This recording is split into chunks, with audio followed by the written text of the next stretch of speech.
taken for vacation, taken for a ride? What kind of being taken?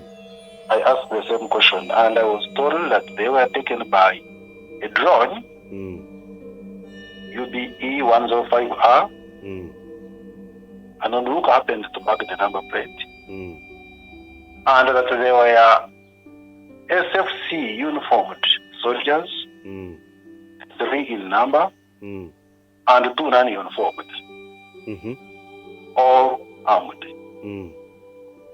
They took the wife and my sister, leaving the baby at home at first.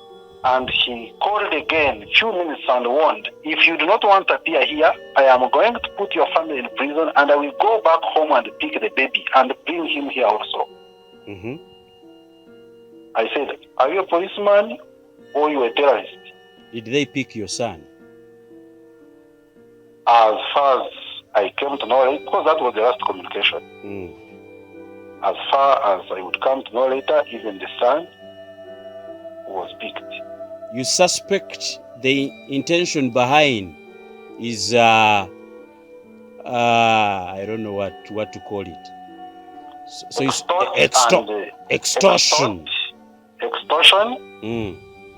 Because the person who was threatening me on the phone that he knows my cases and secrets,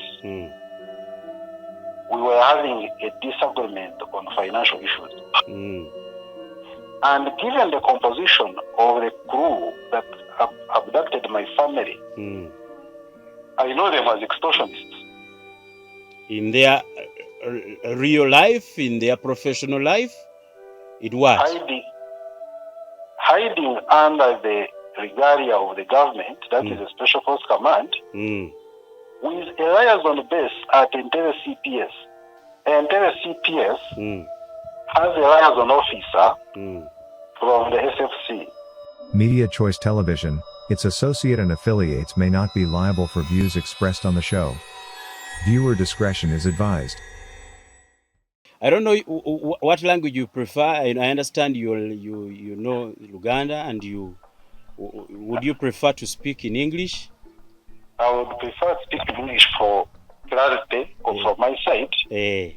So I understand Uganda has a bigger audience, but okay. No, I prefer English. Of course, it doesn't matter. I want these are very sensitive issues. I want you to be to speak the language you feel.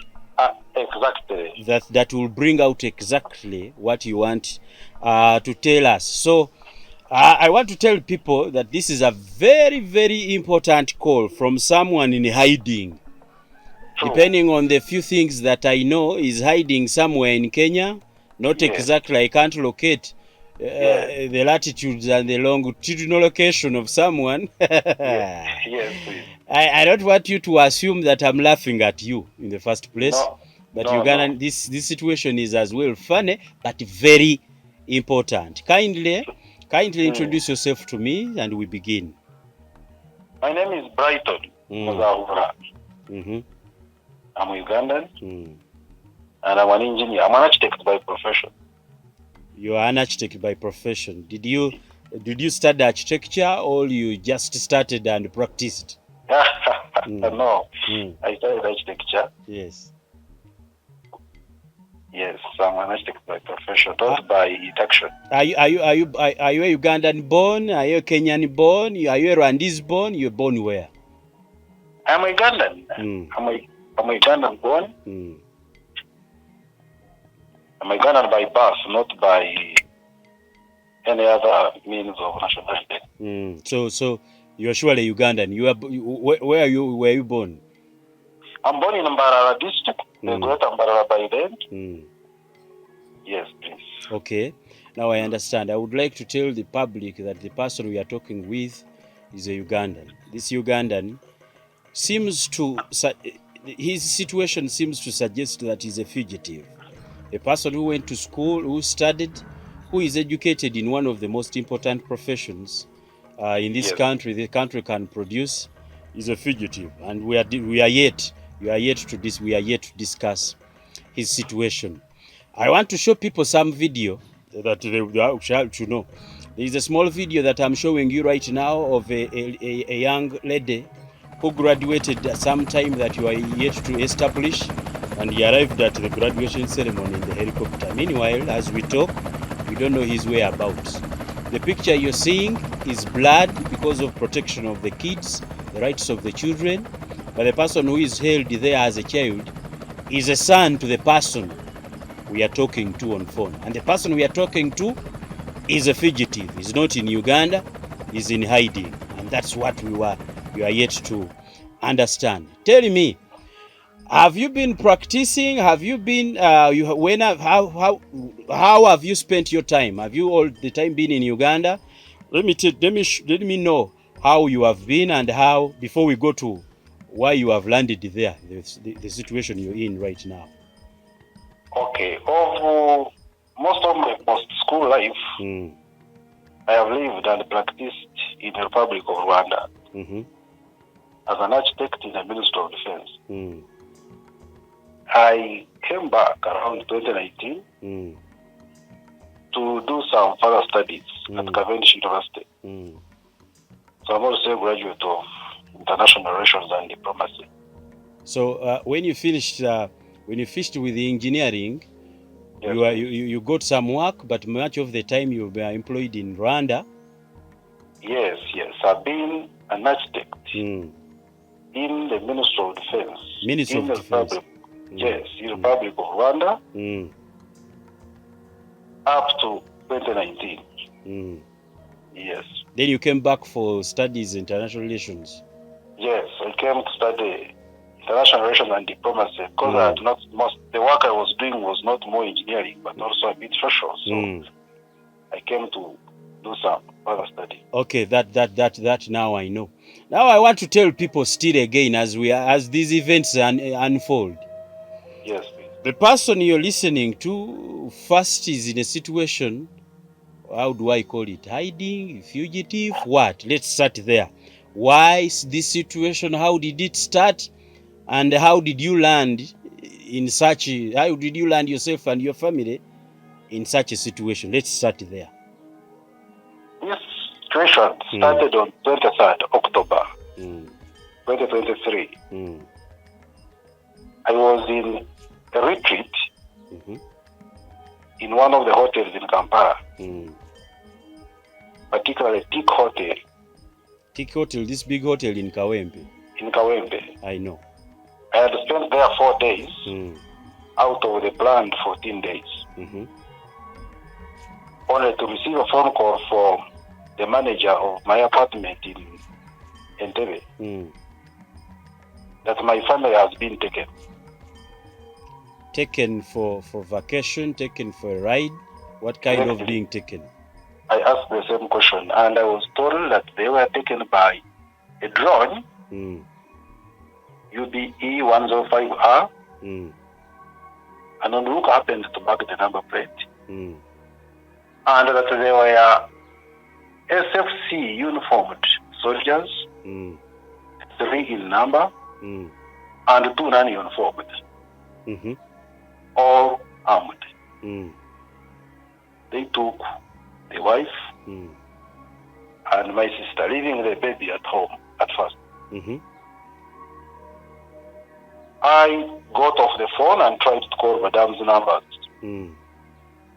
They were off. And that was around 6 o'clock. 6 p.m., 6 a.m. 6 p.m., 18 hours. I understand. So it took like 30 minutes. Madame's number itself called me. And I said, what has happened? She explained, we are at the Entebbe police. And they want you to come over here with your national ID.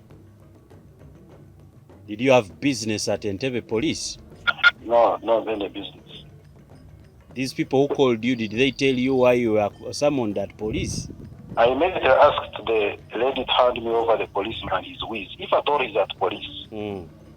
Because by the description of the whole scenario at home, it sounded like a ransom-taking abduction, not a normal police operation. So when I talked to the policeman who was in charge, he arrogantly asked me to come over with my ID.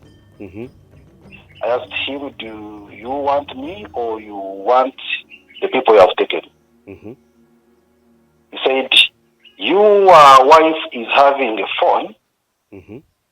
that was stolen from the first family Mm-hmm. with sensitive documents Mm-hmm. and a lot of money. Mm-hmm. I said, okay, so do you want to know where I got the phone from? So let's pause it a bit. Okay, please. The phone they allege that your wife had taken with very sensitive documents. Was Yes. it taken? Was it grabbed along sensitive documents, or documents were in the phone as documents as part of the phone? Was the money talked about taken with the phone, or it was a mobile money kind of deposit on the phone? I equally asked the same questions to the gentleman who was not willing to explain. But what I heard is that the phone is stolen from the first family with sensitive documents and it transacted a lot of money. Mm-hmm. Whether it was in a bag, whether it was on the phone, that clarity was never there. And the demand was me to appear with my national ID as immediately as possible. Now, I asked, if it is about the phone, I can send you to where I buy phones, including the one I'm talking from. So you had bought the phone for your wife? Yes, I'm the one who had bought the phone. Mm-hmm. But if it is about the phone, I can send you where I bought it. But if you want me, then you can tell me what you want me for. Because as far as I know, I am not having any criminal case. So why do you want me to come over there? Mm-hmm. And I can come over, but it is late, and I am not being home. I am busy on a retreat. Mm-hmm. And that was the truth, actually. Yes. I heard them say he's arrogant. Mm-hmm. They hung the phone. Mm-hmm. And he called again a few minutes and warned, if you do not want to appear here, I am going to put your family in prison, and I will go back home and pick the baby and bring him here also. Mm-hmm. I said, are you a policeman or you a terrorist? Mm-hmm. I remember jeering me. Said, okay, fine. And that was the end. So it was coming late. I got off the phone and tried to figure out what could be happening, because I failed to figure out from the moment I was told. Did they pick your son? As far as I came to know, because that was the last communication. As far as I would come to know later, even the son was picked. Okay. So, and that is the last communication I ever had from them. Yes. Now, yes, please. Let's proceed with what happened. This so-called abduction, ransom-taking abduction, malicious kind of aggression at your home, at your family. Since last year, have you established the facts behind this? Because you have told me you bought the phone, you had a supplier, probably you had the documentation for the buying, and you had never transacted any money. Have you, by any chance, you or your wife, been close to the first family? Not in person to the first family, and maybe to not to waste time on that type of clarity. The following day, that is 24th October, another team of that very group stormed my hotel. I had just left coming to Entebbe. But as a matter of fact, the person who led the team that stormed my hotel happened to know me personally. You know each other? We know each other right from school. So you are OBs? We are OBs. Okay. He introduced himself to the leader of the engineering team that was in the hotel and said, no, Brighton is my OB. We need to talk to him. It is just about the phone. And here is my number. So when I got his number, I called him. Sergeant Godfrey Kachera, my OB, clarified that it was not about the phone. They wanted me. but they arrested the associate. Associate means someone you've been partnering in, and in this case, someone who's been helping you to do a crime. I don't know if that is the proper definition of associate, but that is, I am quoting the exact words of Sergeant Godfrey Kachira. Okay. The leader of the crew that stormed my hotel. We arrested your associate. I said, okay, so, OB, what did you want from me? He said, no, you will call me next time to tell you what I wanted you for. So it is clear, and it was clarified by the very person who was part of the arrest team, that it was not about the allegations of the stolen phone from the first family, but they wanted me. And he refused to disclose why they wanted me. Are you a criminal? Of course not, I'm not a criminal. I believe if I was a criminal, they would have come for me, because I was fully in Kampala, I was moving, I was not hiding. So probably they are the criminals, because they were not clear. So did you proceed to call him and he tells you why they wanted you? He never responded to my call. But at least he clarified it was not about the phone, and he would tell me what they wanted later. Mr. Brighton. Yes, please. I have learned from some small research I have been doing before I called you. Yes, please. That you once served as a soldier under some security organizations in Uganda. Is that true? The allegation of serving as a soldier and the blackmailing accusation that usually come with that overtime has been answered in one of the courts of the UPDF. And facts can be found in the records of June 2013 at the chieftains of Mubende Rehabilitation there in Mubende. Facts are there.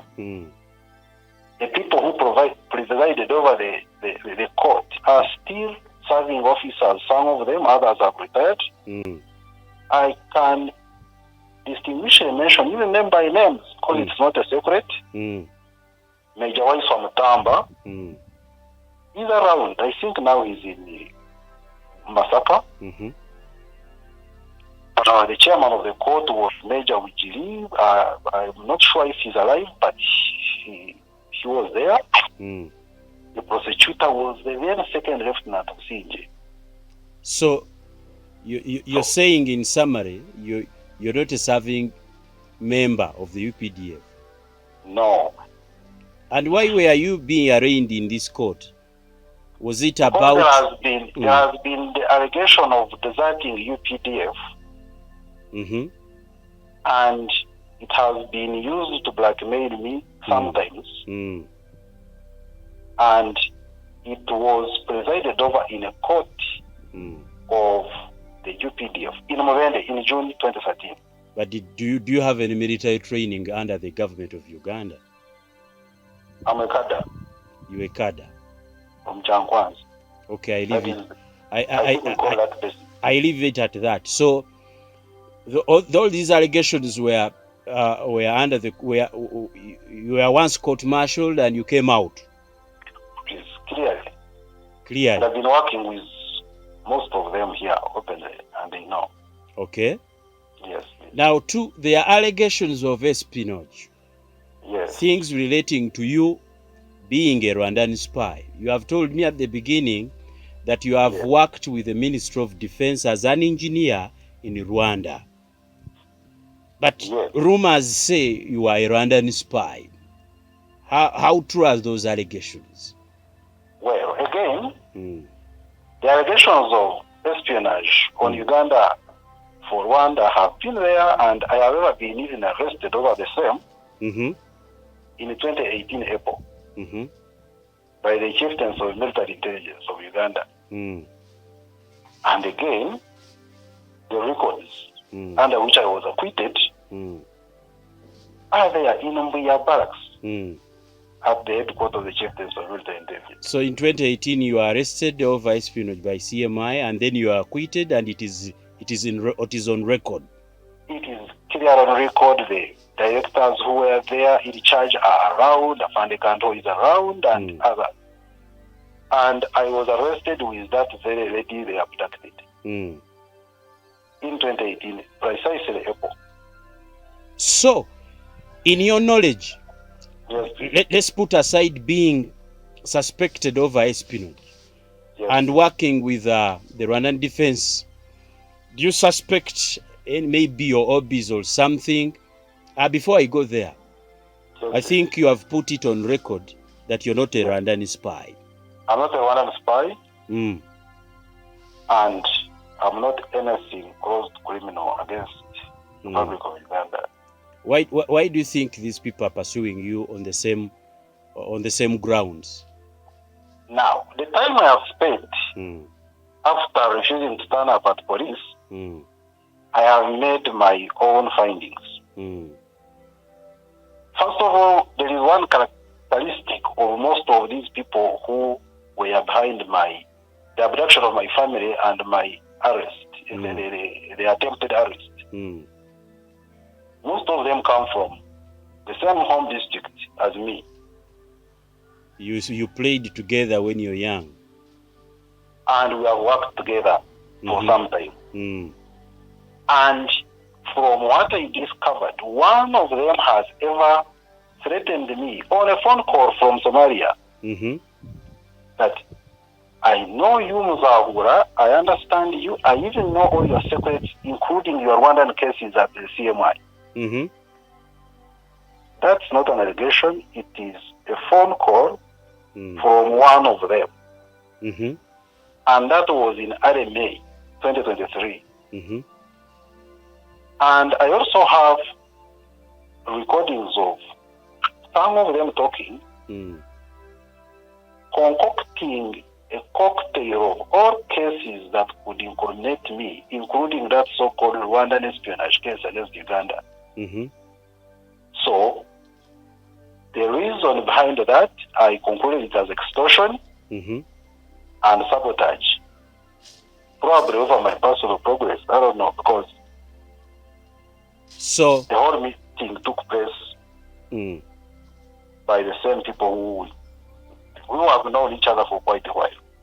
So you suspect the same village mates, the same boys you played with, the same boys who have seen you graduate as an engineer, do international relations.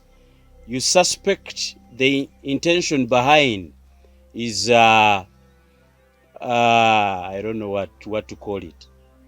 So extortion. Extortion. Because the person who was threatening me on the phone that he knows my cases and secrets, we were having a disagreement on financial issues. And given the composition of the crew that abducted my family, I know them as extortionists. In their real life, in their professional life, it was hiding under the regalia of the government, that is a special force command, with a liaison base at Entebbe CPS,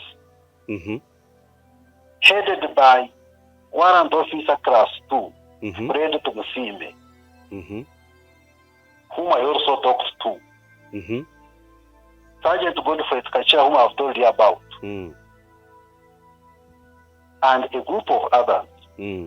I have mentioned those ones I have to talk to and challenge their actions. That's why I've mentioned them openly. And even from my own findings, Fred Tumusimbe, his own record talking to the secret line they had given my former wife. So I can openly and confidently talk about that. And they are known for extortion. Not only from you, but from I'm not the only victim. The victims are many. I will not mention them here for their own choice. But at least let them challenge that they are not being in that. Yes. So when you talk to, it seems like Entebbe CPS, they have a small commanding post. Oh yes. Where they do all of this. And Entebbe CPS has a liaison officer from the SFC by the names of Fred Tumusiime. He's a warrant officer class 2, I think. He is the one who coordinates all those legal operations. Let me put a pause on that. Let me hope you're not malicing your village boys who maliced you at one point. They can challenge me that they are not talking to my former wife. And they can challenge me that I have not talked to them and we agreed on some terms. Let them challenge me. Okay. Yes. Let Fred Tumusiime challenge me. Let Sergeant Tukachira challenge me. That they did not abduct people as associates and there is no case of the phone. And let Fred Tumusiime defend that he has not been talking to my former wife's secretary after the abduction. I would also want to bring in this. Yes, please. Someone calls you from a retreat, a 14 days retreat where you had spent 4 days. Yes. They abduct your family and the next day they proceed to pick you from the hotel that you had fled. Yes. Why did you choose to leave the hotel than responding to Entebbe or any other station where you would officially open a case against these people? Why did you choose to run away than to confront? Very good. The first footstep outside my hotel, which is the other end of town, I was heading to Entebbe. On my way, precisely just at Radio 1, I got a phone call from one of the officers. I had sent a message questioning what had happened. He gave me a tip that has been profiling me, but has failed to get the exact test put on me. So they have used my family as a bite. That came from one of the officers, who is personally afraid. Now, it was up to me to respond to a bite and fall in a trap, or to let them charge the people they have taken a case if they have. I chose not to respond. I chose not to proceed to Entebbe. You chose not to lead yourself to a trap. Exactly. Now, have they slapped any charges against your sister and your ex-wife? Not to my knowledge, because as far as I'm concerned, I was able to get the copy of the bond under which they claim to have released them, a state bond, meaning there is no personal witness. It talks of impersonation. So, who was impersonating who? I do not know. So they released them on a state bond that was not espionage, that was not collaborating with a criminal, it was not theft of a phone, but it was impersonation. That's what I saw in a copy of the bond, which I wonder who your son impersonated. I'm just so questioning. Exactly. Who your sister impersonated, who your ex-fiancé impersonated. So, they haven't proceeded to put any charges. They haven't. Do you have any arrest warrant you are aware about the person yourself? I do not have any arrest warrant to my knowledge, and I am not aware of anywhere. I understand you ran out of the country. Yes, I did. What led you to running out of this country? Because the manner under which the abduction or the so-called arrest of my family was done was synonymous with a ransom taker from a cartel or a terrorist act. Nothing synonymous with the characters of our forces in Uganda or police. So I stepped aside to be able to understand exactly what it is. Now, since last year when you've been in hiding, yes, I understand you told me, I will refer to the first conversation we've had just a few minutes back, Yes. that you've been employed by the Department of Defense or the Ministry of Defense in Rwanda.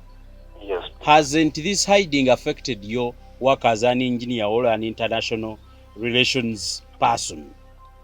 Definitely it has, and it does. But more psychological than the work-related effect. Because if you compose or if you compute all my time post-school in Uganda, probably I've sat only 1 or 2 years in Uganda. So I have been in, out, Nairobi, Rwanda, everywhere. So I can activate any other line of work. But the effect is more psychological than work-related. Okay. Yes. Now I understand. This brings me to the second last question of this interview. Yes. Since all that has been happening to you, Yes. I know you are aware there are so many ways under which you can pursue the alleged cartel or the alleged organized extortionists who are using security uniforms and who are placed in positions that can own ammunition. Yes, please. Have you taken any steps to pursue them legally? I have not taken any serious step. The first attempt to talk to my lawyer required like an eyewitness explanation. And given the nature of how things were, how events were unfolding, I did not take the legal action serious. But instead, I made a phone call to one of the commanders of SFC. You made a phone call to one of them? Yes, please. Okay. And introduced myself, explained myself, and I am grateful to them as them. They seem to have taken some action.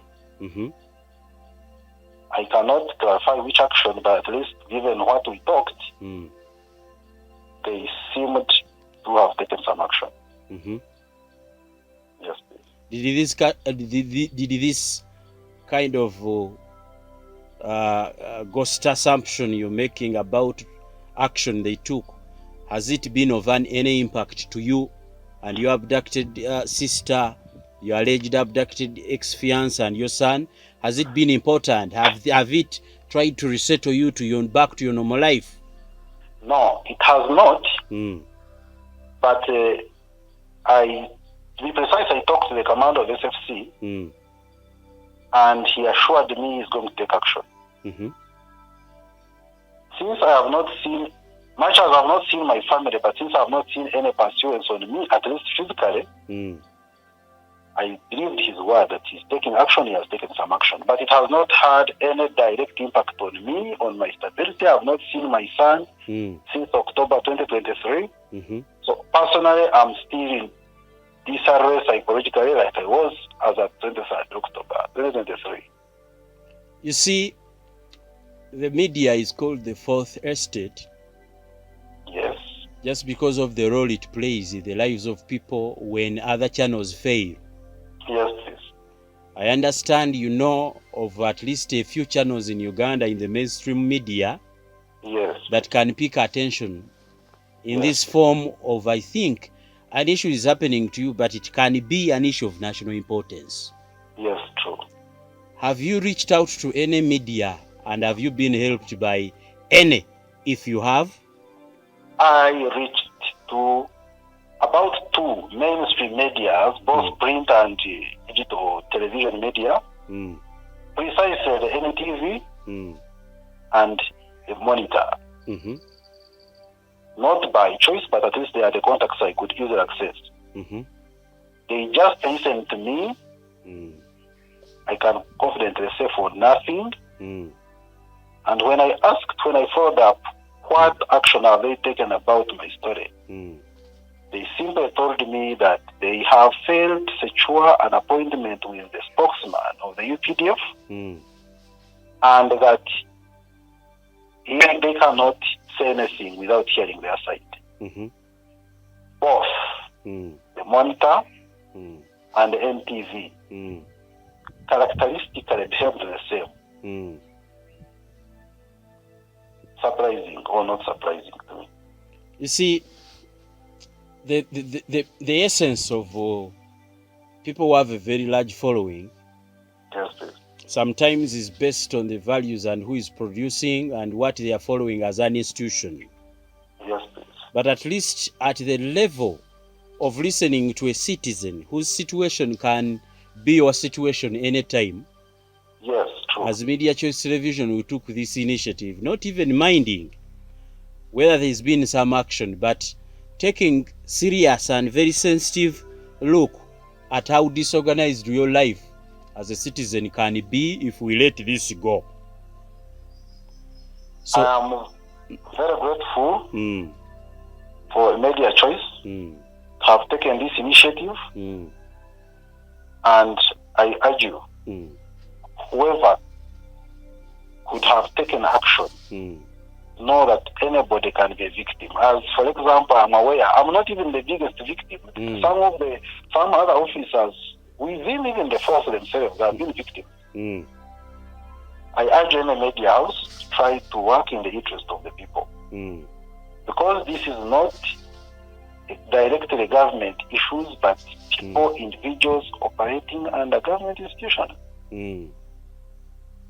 Yes, please. So, in the end, this is my very last question. Yes, please. Do you have any appeal to anyone in Uganda?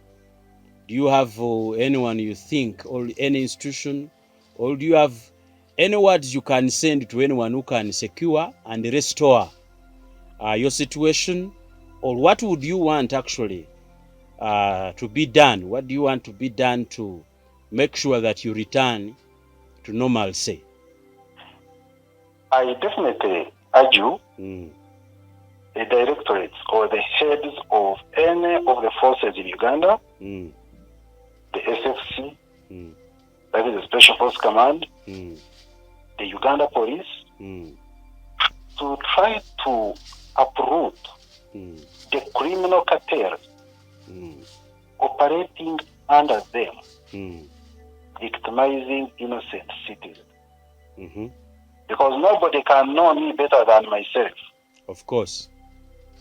So, other than personal interests, there is no single reason why Special Force Command uniformed policemen, officers, and men, and Uganda Police, and CPS particularly, which I'm aware works with those auxiliary posts around, should have driven a car with armed people to abduct my people.